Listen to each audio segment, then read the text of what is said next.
귀한 시간 될 수 있도록 은혜 베풀어 주옵소서. 살아계신 예수님의 이름으로 기도합나이다. 아멘. 오늘 우리에게 주실 하나님 말씀은 잠언 16장 보시겠습니다.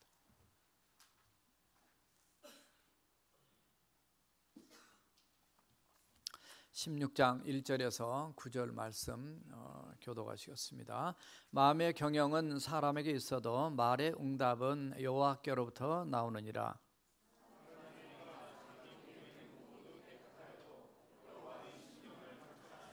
너희 행사를 여호와께 맡기라. 그리하면 내가 경영하는 것이 이루어지리라.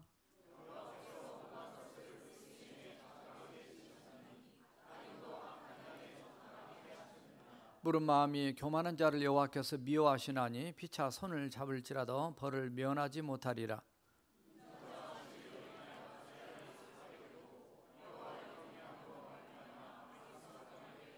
사람의 행위가 여호와를 기쁘시게 하면 그 사람의 원수라도 그와 더불어 화목하게 하시느니라.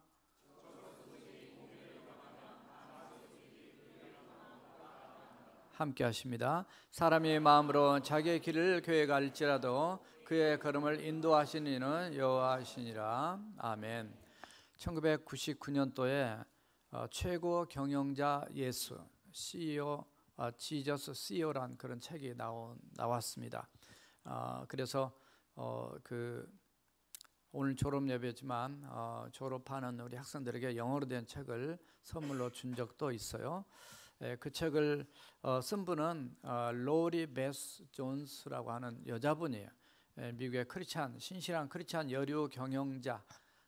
그분은 광고, 마케팅, 또 비즈니스 개발 회사를 운영하면서 국제 인명 사전에도 올라갈 정도로 굉장히 훌륭한 그 분입니다. 그분의 책에 보면 복음서에 나오는 예수님의 모습을 기업 경영의 측면에서 재조명해가지고 예수님이야말로 역사상 가장 뛰어나고 위대한 CEO다. 바로 그 최고 경영자 되시는 그분을 얘기하고 있어요. 그래서 믿지 않는 사람들에게도 많이 알려진 베스트셀러입니다. 그렇습니다. 우리 인생의 최고 경영자 CEO는 누구냐? 바로 예수님이시다. 우리가 믿는 예수님. 오늘 특별히 졸업 예배이기 때문에 초등학생부터 시작해서 25명이지만 이 자리에 그 요셉부와 다니엘부 이렇게 이삭부 하면 10명이 앉아 계십니다. 어떻든 우리 인생의 최고 경영자가 누구냐? 우리가 뻔히 알고 있습니다. 하나님의 만물을 창조한 창조자로서 지금도 하나님이 자신의 뜻과 그 원하신 목적대로 우주 만물을 통치하고 경영하고 계십니다. 특별히 이사야 14장 24절을 보면 다시 한번 읽어보시겠습니다. 시작. 만군의 여호와께서 맹세하여 이르시되 내가 생각한 것이 반드시 되며 내가 경영한 것을 반드시 이루리라. 하나님이 그렇게 선포하셨어요. 하나님만이 최고 경영자시다. 근데 하나님만 그러신 게 아니라 알고 보면 우리도 내 인생의 자기 인생의 경영자예요. 따라서 하세요. 나도 내 인생의 경영자다. 한 번뿐인 우리 인생을 그래서 대충 어영부영 살아서도 안 되고 살 수도 없고 정말 그런 아주 중요한 인생의 길을 걸어야 할 자가 바로 저와 여러분들입니다. 가볍게 우리 인생 경영을 할 수가 없어요. 사도 바울은 자기 인생 경영을 경솔하게 하지 않았다라고 고백한 적이 있어요. 고린도후서 1장 17절에 보면 예전에는 경영이라는데 지금 새로운 성경은 계획이다 이렇게 바꿔놨는데 이렇게 계획할 때에 옛날 성경을 보면 경영할 때에 어찌 경솔히 하였으리요. 혹 계획을 육체를 따라 계획하여 예 하면서 아니라 하는 말이 내게 있겠느냐? 없다는 얘기예요. 그가 고린도 교회를 방문하려는 그런 계획, 그런 경영을 그가 얘기한 표현 중에 이 내용이 나옵니다만, 왜냐하면 사도 바울의 인생의 그 주인과 인생의 경영자는 누구였기 때문이냐면 그 인생의 CEO는 바로 하나님이셨기 때문에. 그래서 우리 인생도 여러분들이 과거를 돌아보면 어떻게 살아오셨는가에 대해서 이렇게 많이 평가하고 많이 생각하셨을 거예요. 내가 내 마음대로 살았을 때는 내 계획과 내 생각 이런 거 하는 것들이 부도가 났어요. 실패했어요. 그러나 하나님을 CEO로 삼고 이렇게 살게 되다 보면 잠깐은 고난이고 잠깐은 빨리 안 푸는 것 같아도 하나님께서 결과적으로 흑자 경영 인생으로 분명히 만들어 주시고 또 지금까지 그렇게 인도해 주신 줄로 믿습니다. 요셉이라는 사람 우리가 늘 잘 압니다. 10대 때 어려움을 겪고 감옥살이하고 노예로 팔려가고 했지만은요, 10대 때 20대 인생이 어떻게 보면 가장 소중한 때입니다. 그런데 억울한 인생살이를 살았지만 요셉의 인생에 있어서는 그의 인생의 CEO는 그 Chief Executive Officer가 누구였냐면 자기 자신이 아니라 하나님이었어요. 그래서 하나님을 자기 인생의 CEO로 삼아서 자기 인생을 신앙 안에서 경영을 했더니 그는 어디에 던져놔도 애굽의 그 감옥에 있어도 보디발의 장군의 집안에 있어도 또는 총리의 자리에 있었어도 그는 여전히 변함없는 하나님의 사람, 하나님을 CEO로 삼는 그런 사람이 되었고 그 당시에 나라와 가정과 그리고 세계를 살리는 그런 흑자 인생이 되었어요. 그래서 오늘 졸업하고 떠나는 분도 계시고 또 계속 공부하는 분도 계시긴 하지만요, 우리 인생 경영을 정말 잘해야 됩니다. 이 잘못해가지고 인생 잘못된 길로 빠지는 그런 사람들이 특별히 뉴스에 많이 나오잖아요. 좋은 일로 나오면 좋은데 꼭 나쁜 일로 안 좋은 일로 이렇게 많이 나온 걸 보게 되면서 인생 경영 잘못하면 자기도 망하고 남도 어렵게 만드는 이런 그 인생길로 잘못될 수 있어요. 오늘 본문을 쓴 사람이 누구냐면 사실 솔로몬이에요.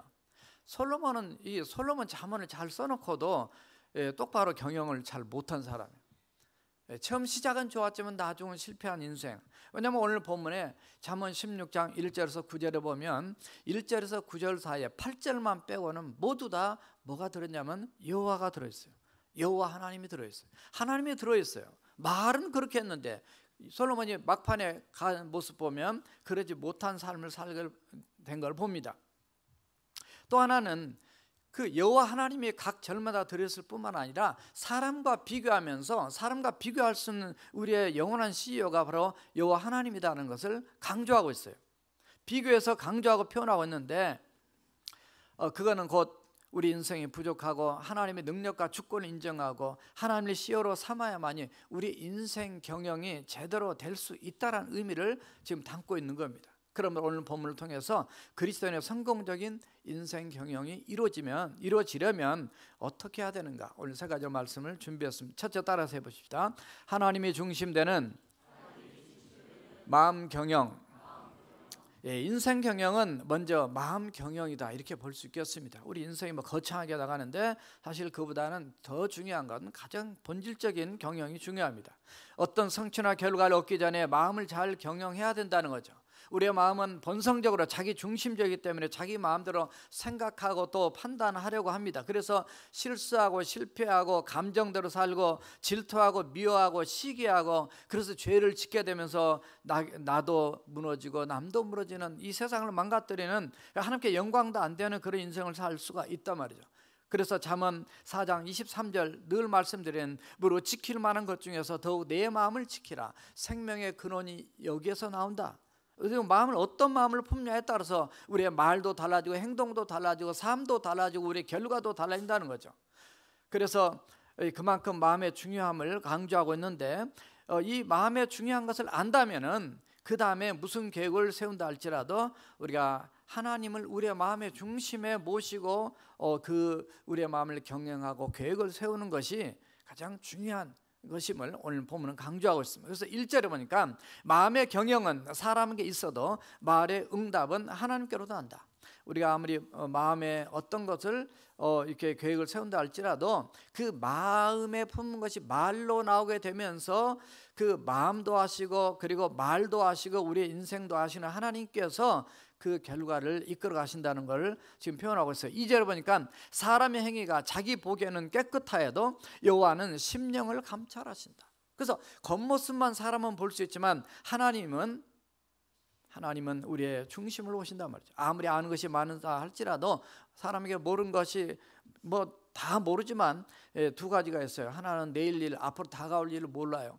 또 하나는 사람의 마음을 알 수가 없습니다. 그래서 심령을 감찰하신다 그랬어요. 우리의 속마음을 하나님 꿰뚫어 보신다. 우리 사람 앞에 이 1mm도 안 되는 이 종이만 가로막혀 있어도 여러분들이 한 분도 안 보입니다. 그래서 우리가 눈에 볼 수 없어요. 볼 수 없어요. 왜냐하면 하나님께서 우리의 눈은 직선으로만 볼 수 있게 만들었기 때문에 볼 수가 없어요. 아무리 시력이 좋아도 이 시력이 곡선으로 이렇게 눈이 돌아가가지고 이렇게 와서 여기에 뭐가 있는지 이렇게 보면 얼마나 좋겠어요. 정말 좋을 것 같아요. 그런데 그러하지 못하고 직선으로만 보게 만들었어요. 그래서 우리의 시각을 아무리 우리가 좋게 한다 할지라도 불가능한 일입니다. 최신형 엑스레이나 MRI나 CT 기계로 정말 촬영을 해도 우리 인생의 마음과 생각은 알아낼 수가 없어요. 제가 엊그제 새벽에 그런 설교를 했었어요.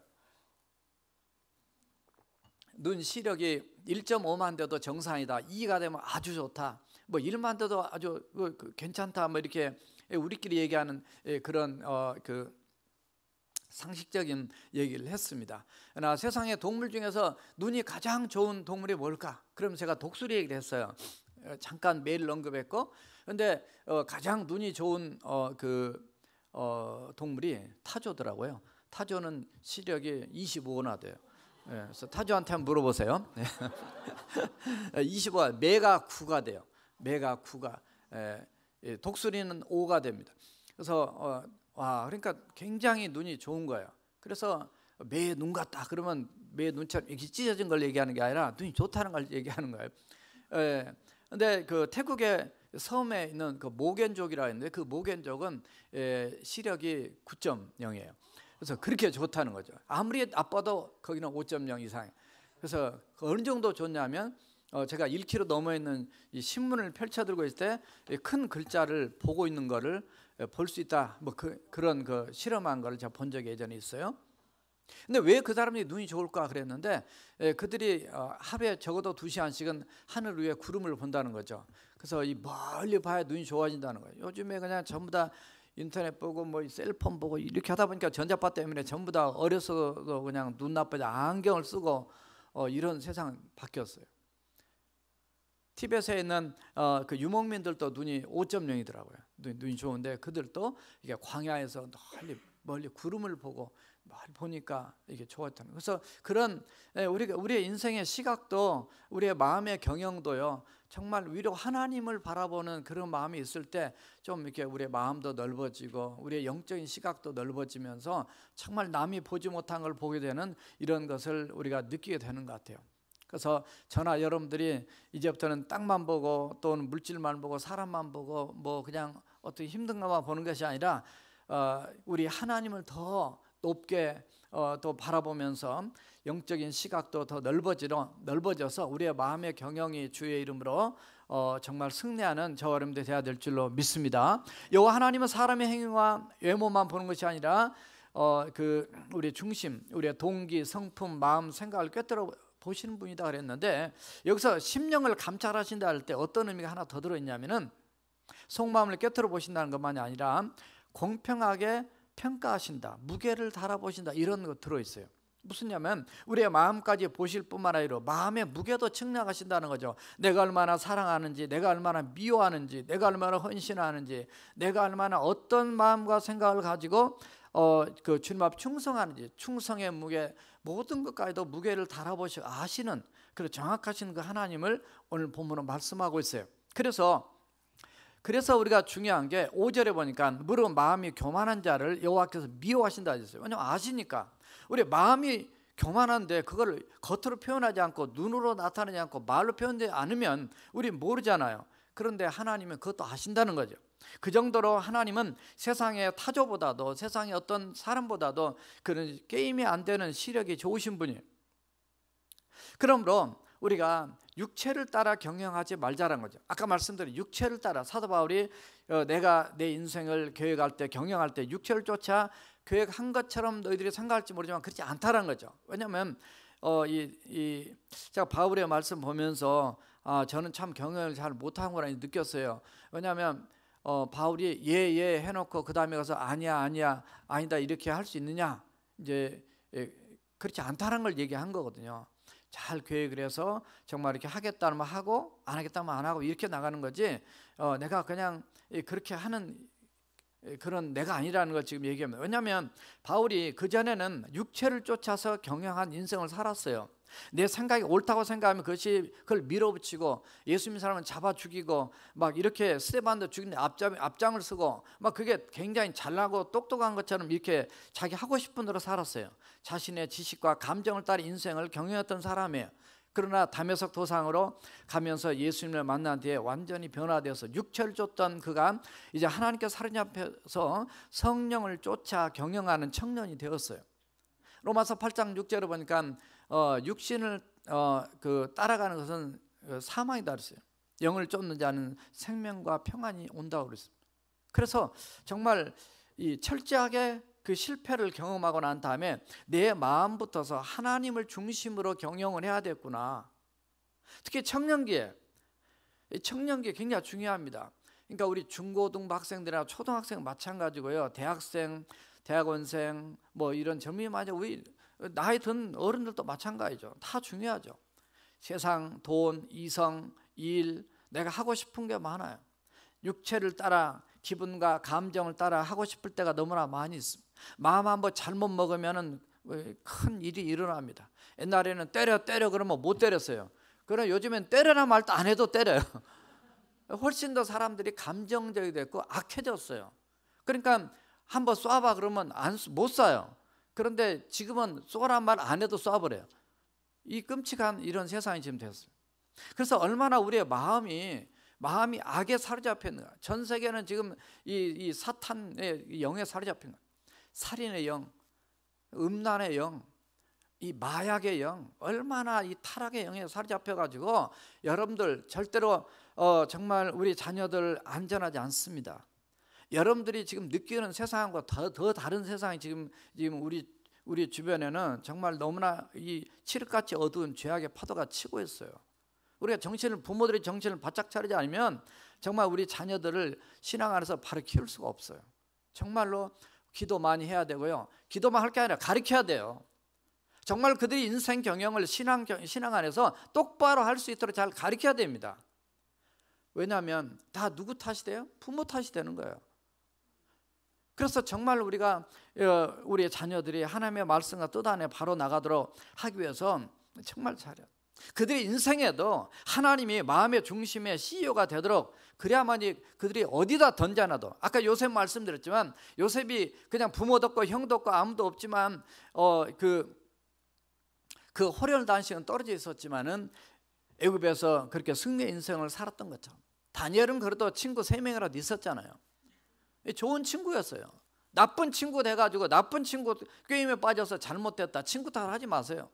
제가 늘 말씀드리지만 나 때문에 친구들이 이렇게 새롭게 변화되고 예수 믿게 되고 똑바로 사는 그런 아들이나 딸을 만들어야 되지, 그 친구 때문에 그렇다고, 이거는 말도 안 되는 얘기예요. 그 친구마다 못한 자식이 돼버리는 거예요.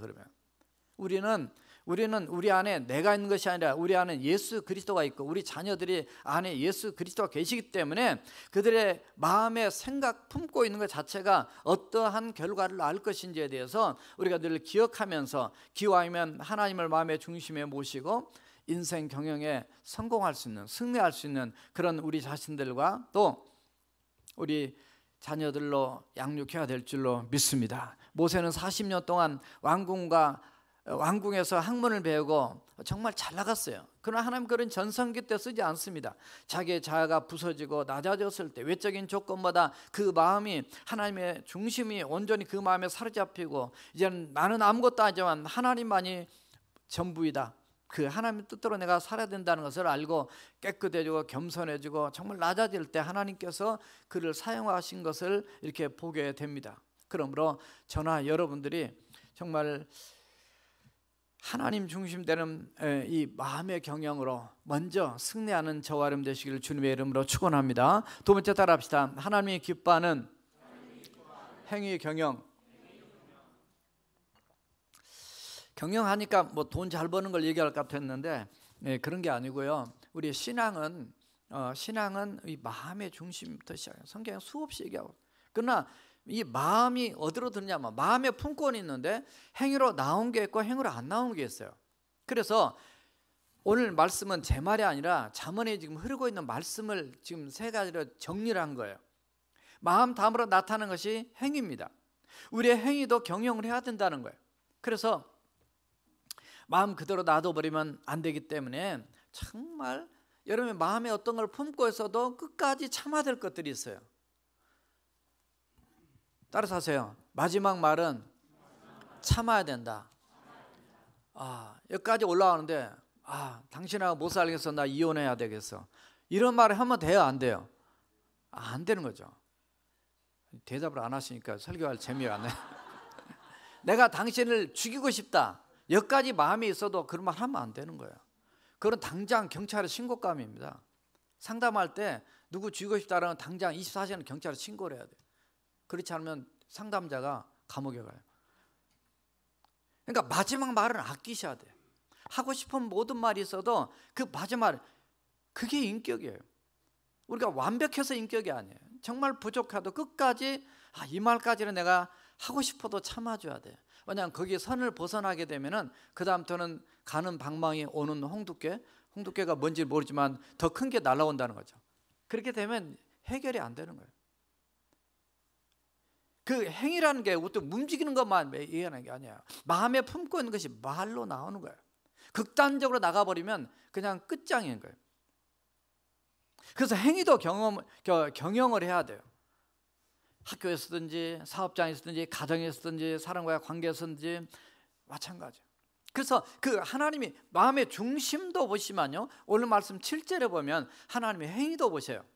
다 같이 한번 읽어보세요. 7절 시작. 사람의 행위가 여호와를 기쁘시게 하면 그 사람의 원수라도 그와 더불어 화목하게 하시느니라. 이게 무슨 얘기냐면 사람의 행위가 여호와를 기쁘시게 하는데, 제가 저렇게 그냥 속에는 분노가 터지는데 미워 죽겠는데 그래도 행위로 이게 가식일까 외식일까 그냥 그럼도 그가 참고 그래도 그렇게 잘 하는구나, 이게 하나님 기뻐하는 것 중에 하나라는 거예요. 우리가 신앙생활 할 때 똑바로 알아야 됩니다. 물론 제일 좋은 거는 마음도 그걸 극복하고 이기고 마음도 긍휼히 여기면 사랑의 마음 하고 행동도 그렇게 하면 더 좋겠죠. 근데 그러지 못한다 할지라도, 그러지 못한다 행위로라도 끝까지 나를 이기고 극복하고 절제하고 나가면서 행위가 여호와 하나님을 기쁘시게 하면 그 사람의 원수라도 그와 더불어 화목하게 하시느니라. 누가 하셔요? 하나님이 하시는 거예요. 하나님이 상대방 마음을 감동시켜서 정말 나도 똑같이 그런 마음이 있었는데 저 상대방이 저렇게 행동을 해주니까 참 내가 부끄럽구나, 내가 잘못했구나, 존경스럽구나, 그래서 화목하게 해주는 것을 하나님이 하신다는 거예요. 그래서 인생 경영 자체가 정말 우리가 무슨 출세나 하고 뭐나 이게 경영이 아니라 정말 제가 가르치고 싶은 것은 신앙 안에서 하나님의 백성답게 사는 걸 지금 가르쳐요. 성경 그걸 얘기하는 거예요. 그렇게 살아갈 때 그 그릇이 준비가 될 때 하나님이 또 필요할 때 역사하시는 일들을 하나님 이끌어 가실 거다 말이죠. 그러니까 우리가 하나님을 기쁘시게 해드릴 때 하나님이 우리를 위해 일하신다. 그래서 우리의 CEO는 우리의 마음의 CEO만 아니라 우리의 행위에 대해서도 CEO 되신 분이 우리 하나님이신 것을 확신하시기 바랍니다. 4절 다 같이 한번 읽겠습니다. 4절 시작. 여호와께서 온갖 것을 그 쓰임에 적당하게 지으셨나니 악인도 악한 날에 적당하게 하셨느니라. 하나님께서 우주 안에 있는 모든 만물들을 하나님의 계획과 섭리에 따라 각자의 목적에 알맞게 지으셨습니다. 그렇다고 하나님이 악인을 고의로 멸망할 자로 만드셨다는 뜻은 아닙니다. 비록 악한 자라도 하나님의 백성을 위해서 유익하게 사용해 주시는 때가 있다는 거예요. 악한 자는요, 악한 일에 쓰임 받습니다. 선한 일은 선한 일에 쓰임 받은 거예요. 요셉이 선한 자지만 보디발의 장군의 부인은 악한 자예요. 그런데 오히려 그걸 계기로 해가지고 요셉이 감옥에 가는 억울함이 있었지만 오히려 감옥 갔다가 그냥 껑충 총리로 뛰어 올라가는데 들여지게 됩니다. 예수님 선하신 분이죠. 가룟 유다 악한 분임, 악한 자입니다. 가룟 유다는 자기의 실속을 찾려고 했지만은 예수님은 그 일로 십자가에 달리셔서 온 인류의 구속의 사역을 이루십니다. 출애굽할 때 애굽의 왕 바로는 끝까지 고집 피우고 바로가 바로 돌이켰으면은 빨리 출애굽해서 자기 백성도 고생 안 됐을 텐데 끝까지 나가다가 어려움을 겪게 되는 걸 볼 수 있습니다. 시편, 그래서 우리가 끝까지 인내하고 이렇게 우리의 마음만 잘해야 행위도 잘 해야 될 거는 뭐냐면, 그렇게 나갔더니 하나님이 시편 37편 10절에 뭐 이런 말씀이 있어요. 잠시 후에 악인이 없어지리니 내가 그것을 자세히 살필지라도 없으리로다. 다윗을 죽이려 했던 사울왕도 뒤에 시간이 흐르니까 사라졌어. 다 옆에 있던 사람들이 힘 없이 사라졌어. 그렇다고 내가 요셉이 총리가 됐다고 보디발의 장군의 부인 잡아다가 그냥 이 감옥에 집어넣었다는 얘기는 없습니다. 그까지가 그냥 수준이 안 맞으니까 그냥 내버려 둬도 알아서 그냥 깨닫고 알아서 그냥 해야죠. 하나님이 그를 보호하시고, 내게는 하나님 계시니까. 잠언 13장 22절에 보면 죄인의 재물은 의인을 위하여 쌓는다 그랬습니다. 그래서 때로는 물질 때문에 여러분 힘들 수 있어요. 그러나 그런 것에 연연하거나 흔들림 없이 오직 주님만을 믿고 바라보는, 겸손하게 주님만을 의지하는 거, 이게 필요합니다. 그래서 5절에 보면 무릇 마음이 교만한 자를, 여기는 마음이죠. 마음 경영인데 그 연결이 바로 뭘로 연결되냐면 행위로 연결돼요. 마음이 교만한 자를 여호와께서 미워하신다 그랬어요. 피차 손을 잡을지라도 끼리끼리 자기들끼리 이 마음이 교만한 사람끼리 손잡아서 이런 행위를 한다 할지라도 하나님의 벌을 면치 못할 일이 되었어요. 왜냐하면 하나님 기뻐하지 않으니까, 미워하시기 때문에. 그래서 창세기 11장 1절에 9절에 보면 바벨탑 사건 우리가 잘 압니다. 사람들이 연합해서 교만하게 된 사건이에요. 그러나 하나님의 징계로 언어가 혼잡해지고 온 지면에 흩어진 모습을 보게 돼요. 오늘 잠언에 보면 교만은 패망의 선봉이요 또 거만한 마음은 넘어짐의 앞잡이다. 잠언 14장 12절에 보면 어떤 길은 사람의 보기에 바르나, 이건 행위를 얘기합니다. 어떤 길은 사람의 보기에 바르지만 필경은 사망의 길이다. 그래서 다 성경에 보면 이 마음과 행위를 계속 지금 교훈해 주고 있는 것이 잠언의 내용이에요. 하나님이 기뻐하시는 것이 있다면 인자와 진리다. 이거는 그런 마음을 얘기합니다. 하나님을 경외하는 것이 또 하나님이 기뻐하는 것이고, 또 의를 행하는 것이 하나님이 기뻐하는 행위인데요. 6절에 보니까 인자와 진리로 인하여 죄악이 속하게 되고 여호와를 경외함으로 말미암아 악에서 떠나게 된다. 위로 하나님을 경외하고 아래로 사람들에게 인자와 진리로 친절하고 신실하게 이렇게 살게 될 때 하나님께서 그분들을 이렇게 책임져 주신다는 말씀을 담고 있어요. 사람이 어질고 진실하게 살면 죄를 용서받고 주님을 경외하면 재앙도 피할 수 있다는 의미를 담고 있어요. 뿐만 아니라 8절에 보면 적은 소득이 의를 겸하면 많은 소득이 불의를 겸한 것보다 낫다. 다 행위에 대한 겁니다. 이미 마음이 잘못되면 행위까지 잘못되기 때문에. 불의한 방법으로 재물을 취하면 쉽게 나가고 오히려 그것 때문에 큰 화를 입게 되죠. 하나님의 물질 관계 행위까지도 보신다는 거예요. 그러므로 우리의 인생 경영의 성공은 성공되었을 때에도 경영을 우리가 잘해야 된다. 성공은 도리어 이 일을 통해서 하나님의 주신 사명으로 알고 섬김으로 잘 우리가 그를 활용을 하고요. 그래서 하나님의 관심은 우리를 높여주고 축복하기를 원하는 것도 있지만은 그 성공이나 이런 축복을 넘어서서 더 귀하게 섬기며 또 귀하게 쓰임 받는데 더 하나님의 관심이 있기 때문에 왜 하나님이 나를 높이시고 왜 하나님 나를 또 축복하시고 왜 하나님 나를 이끌으셨을까에 대한 그 목적을 기억하면서 우리의 경영을, 행위 경영까지, 우리의 마음 경영까지 잘하면 하나님께서 우리 인생의 열매와 결과도 달라지게 하나님이 축복하실 줄로 믿습니다. 세 번째 따라합시다. 하나님께 의탁하는 신앙 경영. 인간은 누구나 의지하고 어디엔가 맡기고 싶어 합니다. 그래서 몸이 아프면 병원에도 가고요, 돈이 있으면 은행에도 맡기도 되고요, 또 어떤 우편물을 우표 붙여서 보내면 분명히 갈 줄로 믿고 붙이는 거죠. 가끔 보면 도착이 안 했다고 연락이 온 케이스도 있어요. 그러나 어쨌든 믿고 보내는 거예요. 우리가 비행기 탈 때도 그 뭘 믿고 비행기를 타요? 그 무거운 비행기를. 시속 285마일 정도 달려야만이, 285km 정도 달려야만이 비행기가 뜨거든요. 제가 그래서 봤고, 제가 비행기 탈 때마다 한 번씩 이렇게 그 속도기는 없지만은 시간은 제법입니다. 몇 초 만에 뜨는가, 3초 만에 뜨는가, 45초 될 때 뜰 때 있고. 근데 아무튼 세게 달려야 돼요. 믿고 우리가 타잖아요. 우리 인생의 모든 문제를 정말 우리는 누구한테 맡길 건가? 내 생명도, 내 앞날도, 내 영원한 그 삶의 그 재앙점도 오직 예수님뿐인 걸 우리가 알고 있습니다. 기독교는 모든 문제를 하나님께 맡기는 종교예요. 왜냐하면 하나님께서 우리 인간을 창조하실 때 하나님 그렇게 만드셨어요. 의존적인 존재로 창조하셨어요. 그러면 기독교 특권은 우리가 하나님께 맡길 수 있고 하나님을 믿을 수 있다는 거, 이것이 놀라운 은혜와 특권인 줄로 믿습니다. 믿으면 맡기는 거예요. 오늘 말씀에도 그 말씀 나와요. 다 같이 3절 한번 읽어보십시오. 잘하신 말씀. 시작. 너희 행사를 여호와께 맡기라. 그리하면 너의 경영하는 것이 이루리라. 다 경영 맡겨라. 맡긴다는 말은 히브리 말로 가랄이란 말이에요. 가랄. 그러면 굴러 보낸다는 말이에요.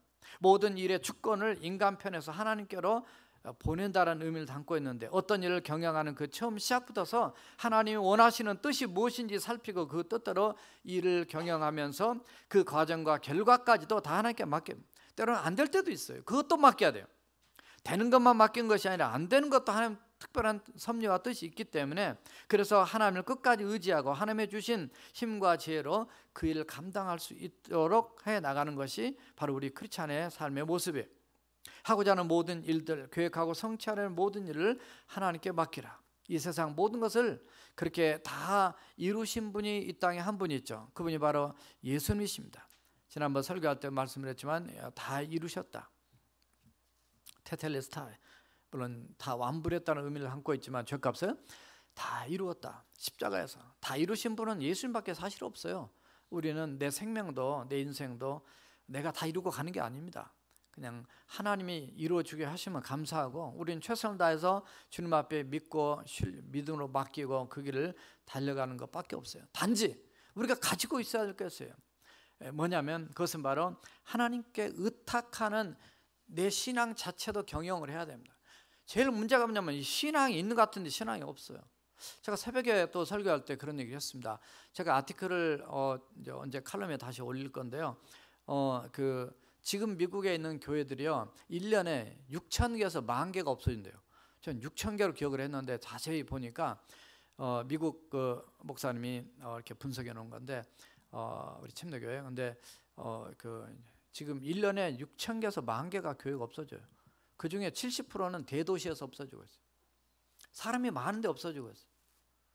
그 많은 여러 가지 이유와 원인들이 다 있지만은 그 이유와 원인 중에 그 이유를 자꾸 밖에서 찾으려고 그런다는 거죠. 세상이 이러니까. 근데 그거는 이유가 아니라는 거예요. 2000년 교회 역사 속에요, 우리보다 지금 미국보다 훨씬 힘든 시대에 핍박과 목숨을 내들고 지금 지켜야 될 그런 신앙의 시대가 엄청 많이 있었어요. 만약에 그런 어려움 오면요, 지금 미국은 다 무너집니다. 우리의 신앙도 이 자리에서 몇 프로 남을지 몰라요.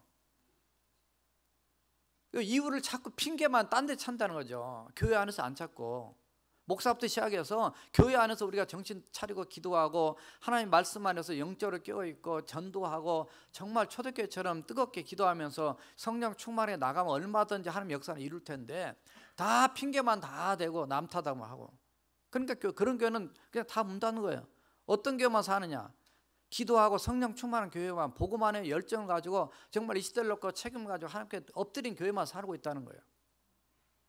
그래서 정말 100% 옳은 얘기다. 100%. 아까 우리 앉아서 기도하셨지만 정말 제가 이렇게 봐도 그런 안타까움이 있습니다. 우리 교회 그래도 살아있는 교회라고 하지만도 만족할 수가 없는 상태예요. 정말 우리가 좀 이렇게 예수 믿어가지는 안 되겠구나. 내가 예수 믿고 구원받는 정도를 위해서 하나님 우리를 부르신 게 아니잖아요. 그 정말로 우리가 어떻게 예수 믿고 하나님 뜻 안에 바로 살아갈 것인가, 정말 그분만이 내 인생의 모든 것이라는 걸 확신하면서 달려가야 되는데, 1932년 네덜란드에서 태어난 그 헨리 나우엔이라는 목사님이 있어요. 이분 책도 많이 쓰시고 1996년대 돌아가긴 하셨는데, 그 영혼의 양식이라는 책에 보면 바로 신뢰가 삶의 기초다. 물론 크리스찬이기 때문에 정말 믿는 거, 사람과의 관계도 신뢰가 중요하고 하나님을 온전히 믿는 신뢰가 중요하다는 거예요. 신뢰 없이는 누구도 살아갈 수 없다. 공중에 나는 그 예를 보면 그래서 공중에 나는 그네를 타는 그 고개사가 자기를 잡아주는 사람이 상대방이 있기 때문에 공중에서 저도 서커스 어렸을 때 보기를 좋아했는데 2바퀴, 3바퀴, 4바퀴 돌고 가서 손을 딱 이렇게 잡아주는 거, 와 떨어지면 어떡하지 막 이런 게 있잖아요. 그런데 상대방을 믿지 못하면 공중에서 이렇게 돌 수가 없다라는 거죠. 마찬가지로 그 정확한 시점, 그 시간, 그리고 그 자리에 그분이 있기 때문에 자기 몸을 던져서 하는 것처럼 우리 인생 마찬가지로 여러분들이 뭘 믿고 예수 믿는 거예요? 뭐를 믿고 천국 가겠다 하는 거예요? 정말 살아계신 우리 하나님을 우리가 확실하게 믿기 때문에 우리가 이 주일날도 이 자리에 앉아있고 하나님의 말씀도 뜻대로 살려고 여러분들이 힘쓰고 여러 가지 교회를 많지만 어떻든 기쁨으로 감사함으로 충성을 다하신 거 아니에요? 여러분들 인생이 때로는 힘들고 고달프고 우선은 안 풀린 것 같아도 여러분들이 철저하게 고개사가, 때로 우리 인생이 고개사와 똑같은 것 같아요. 와 이게 어떻게 되지? 정말 그런 답답한 현실도 부딪힐 때가 여러분들 인생 돌아보면 많이 있었겠지만 그때마다 그래도 나를 붙잡아 주시고 내게 넘어지지 않고 좌절하거나 실패하거나 세상 사람처럼 세상적인 방법으로 우리가 엉뚱한 길로 가지 않고 오늘 이 시간 이 자리에 와 있다는 것 자체가 하나님이 우리를 붙잡아 주시는 능력의 손길 안에, 품 안에 있다라는 증거인 줄로 믿습니다. 그러므로 베드로전서 5장 7절에 너는 염려를 주께 맡기라 이는 그가 너를 돌보신다. 시편 37편 5절에 너의 길을 여호와께 맡기라 저를 의지하면 저가 이루어 주시리라. 시편 55편 21절에 내 짐을 여호와께 맡기라 그가 너를 붙드시고 의인의 요동함을 영원히 허락지 않으신다. 여러분을 맡기되 조금만 맡기지 마시고 몽땅 맡기자. 따라서 하세요. 조금만 맡기지 말고 몽땅 맡기자. 다 맡기십시오. 정말 다 나는 이제 할 능력이 없어. 오직 주님만 바라봅니다 하고 그럴 때 하나님께서 역사를 이룰 거예요. 왜냐하면 하나님 약속이 있기 때문에. 오늘 말씀만 보더라도 인생의 문제를 여호와께 맡겨야 될 이유가 있어요. 첫째는 응답하시는 하나님 1절에, 3절에만 경영을 이루시는 하나님 우리 인생을, 아홉 번째는 우리의 발걸음을 인도하시는 분이 바로 하나님이라는 거예요. 그래서 우리가 하나님께 손들고 기도하죠. 때로는 힘들고 답답할 때 엎드려도 기도하고 이리저리 기도하지만요, 그 C 카우맨이라는 분이 있어요. 이 성결교가 시작되기 전에 동양 선교회를 만들었던 분인데 이분은 이렇게 교인들한테 얘기를 했어요. 할 수 있는 한 위쪽으로 손을 펴라. 그리하면 하나님은 당신의 부족한 거리만큼 미치지 못하는 아래쪽으로 손을 펴주시리라. 오죽하면 그런 비유까지 했겠어요. 다 같이 손 한번 들어보세요. 예. 와, 예, 좋습니다. 하나님이 미치지 못하는 손에 하나님의 손이 여기까지 내려올 거라는 거죠. 손 내려주시고요. 예, 때로는 손 들고 저도 어떤 답답할 때는 막 가슴을 치고도 기도하고 의자를 붙들고도 기도하고 하지만 어떤 때 손을 들고 기도합니다. 답답한 하나님 정말 도와달라고. 오늘 마지막 구절을 보면 사람이 마음으로 자기 길을 계획한다 할지라도 그 걸음을 인도하시는 여호와시다. 우리 인생은 초보 운전자와 똑같아요. 저도 지금까지 살아온 뒤는 돌아볼 수 있지만 앞으로 걸어가는 길은 인생의 초행길이에요. 처음 가는 길이에요. 서툴고 낯설은 길입니다. 지난주에 어떤 그 우리 성도를 만났는데 그런 얘기 하시는 거예요. 우리 교회 자녀가 학교에서 이렇게 친구 차를 타려고 이제 아무튼 친구끼리 모여서 4명이 같이 탔는데 같이 한 명 더 타고 어디 같이 가자 그랬는데 나 집에 가야 되니까 나 안 간다고. 그래서 그 차를 안 탔어요. 그래서 4명이 타고 왔는데 이 차가 사고가 났어요.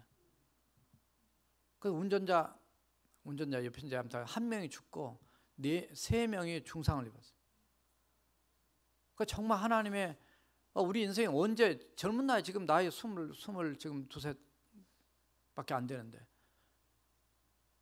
그 차 탔으면 무슨 일을 만날지 몰라요. 우리 인생은 초행길이에요. 5분 앞도 몰라요. 근데 정말 기도하는 부모 밑에 하나님이 그 자녀를 지켜줬구나 해서 너무 감사했어요. 다치고 돌아가시면 집은 안 됐지만은 어떡하겠어요. 여러분 자녀가 그런 위기 가운데 나온 것도 감사하지만 어떻든 간에 그렇게 되는 것 자체 참 마음 아프죠. 하나님은 현재만 하신 분이 아니라 미래도 하신 분이에요. 어떤 분은 정말 그 위기 가운데 해필이면 차가 고장나서 그 비행기 못 탔는데 살아난 사람도 있잖아요. 어떻든 간에 우리가 물론 죽으면 청구하면 되는 것이고, 삶은 산 대로 하나님의 사명 따라 살아가면 되는 거예요. 오늘 특별히 졸업하는 졸업생, 그리고 인생 재학생들이 저와 여러분들입니다. 인생 재학생 여러분들, 우리 인생의 CEO 되시는 하나님을 철저히 신뢰하고 우리 인생 경영을 주님 앞에 맡김으로 하나님이 이 땅에서도 영원한 천국에서도 보장해 주시는 그런 인생길을 걸어가는, 그렇게 쓰임받는 저와 여러분 되시길 주님의 이름으로 축원합니다. 기도하시겠습니다. 함께 기도하실 때 인생 경영에 정말 우리가 성공하기 위해서 하나님의 중심된 우리의 마음의 경영, 하나님이 기뻐하시는 행위의 경영, 그래 하나님께만 철저히 의탁하는 신앙 경영으로 승리함으로 우리 영혼이 잘된 같이 범사가 잘되고 강건하고 모든 삶에 형통한 앞날의 길이 열려지는 우리 인생길이 되게 해달라. 우리 함께 통솔히 기도하시겠습니다. 살아계신 여호와 우리 하나님 아버지, 우리 주여, 주께서 오늘도 저희들을 사랑하시고 주님의 그 놀라운 은혜 속에 우리를 붙잡아 주심을 감사합니다. 하나님, 내 인생 내 것 같지만 내 것이 아니고 정말 주님의 손 안에 있음을